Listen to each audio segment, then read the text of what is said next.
G'day guys, welcome to another episode. This one is about getting food ready for going out camping. A few of you were a bit concerned that I wasn't going to have enough food. Yes, I'm definitely got enough food and means of getting more food if I need to as well. So I've got fishing gear, I've got my bow, but I always do stock up. So I've got at least 2 months worth of food for me and the dogs. So here's a clip of me getting some of that food prepared and showing you what's in the fridges and freezers. All right, time for the getting ready for what I'm taking in the fridges. So I've just bought two nice big slabs of meat here. This is porterhouse steak, both these. So I've got two lots of porterhouse steak. That's my main go-to steak that I eat. So I'll be slicing them up. I always buy it in bulk because even though it's a outright big payment straight up, I think these were about $150 each, roughly. But when you work it out, it works out to about $6 to $8 per steak. So it works out quite cheap in the long run. And this is a couple of months worth of meat for me here. I've also got 2 kilos of mince. I think I've still got 1.5 kilos of mince in the freezer. And I've got 2 kilos of sausages. I've also went and bought from one of the local fishermen 5 kilos of shark. And yeah, so there's about 4.5 kilos of that left as well that I'll be taking. And I've still got a few other bits to get as well. Got enough for the dogs as well for a month at least, or just about 40 days worth of meat for the dogs. And I've got more than enough for me for about 2 months with all this. So I'm going to get in, start cutting this up and packaging it up, and I'll catch you later.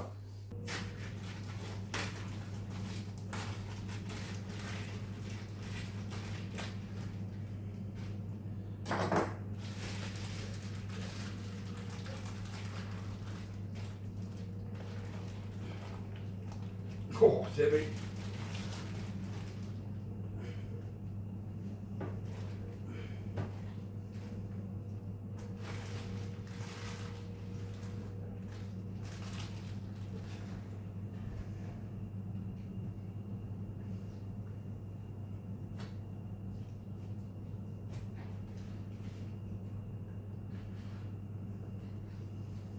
That's a nice steak right there.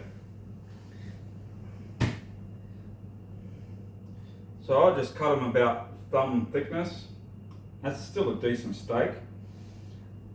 And sometimes I'll cut a bigger, thicker one, just because. No. When you're cutting it, you want the meat really cold as you can, because it's easier to cut. It holds together a bit. It's not sloppy or anything. So yeah, it's quite a nice thickness, that thumb thickness.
So this is about $580 worth of steak, all chopped up, ready to go in the freezer for when I go out on the coast.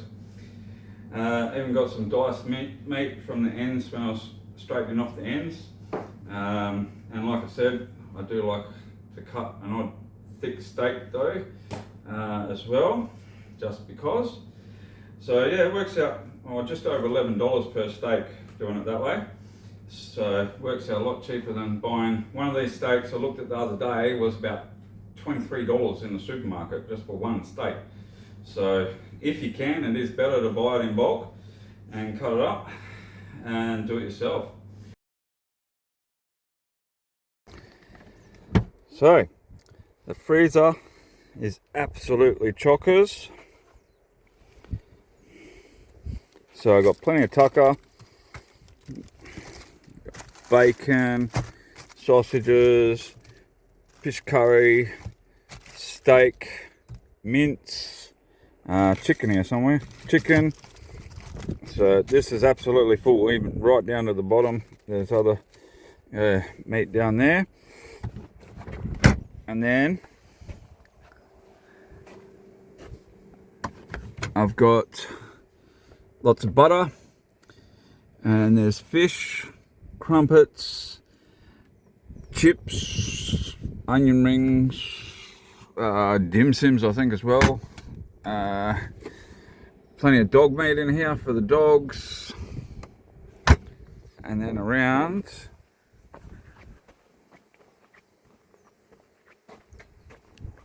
got this little fridge here, which I've got, of course, the essentials: beer, butter, got some fish out for dinner, barbecue sauce and eggs in there, and still plenty of room.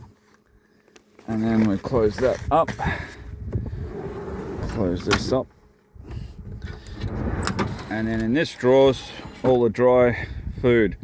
So I've got rice, got seasonings, sauce mixes for different things, spices, other sauces, tinned vegetables, more sauce. I love my sauces. A lot more tin food right up through to the back. It goes back even further. This is as far as it slides out, but it goes back probably, I'll give you an idea. That's how long the drawer is, goes all the way back, and it's only, yeah. So yeah, plenty of tin food, vegetables, and so tin potatoes, tin mixed veggies, sugar, seasonings, got wraps, onions in there. So I'm not running out of food in a hurry. I've got about 2 months worth of food for myself and the dogs. So there you have it.